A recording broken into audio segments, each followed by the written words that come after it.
Добрий день, шановні українці у Швеції. Я Тетяна Калязіна, директор Української дистанційної школи «Акцент».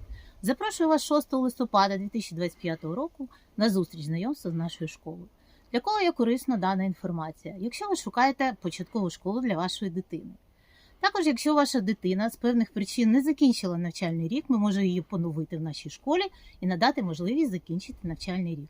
Також, якщо ви плануєте пришвидшити закінчення дитини української школи, у нас є програма «Екстерн Плюс», де за один рік дитина може опанувати 2 навчальні класи і швидше отримати документ. Наша школа є ліцензованою.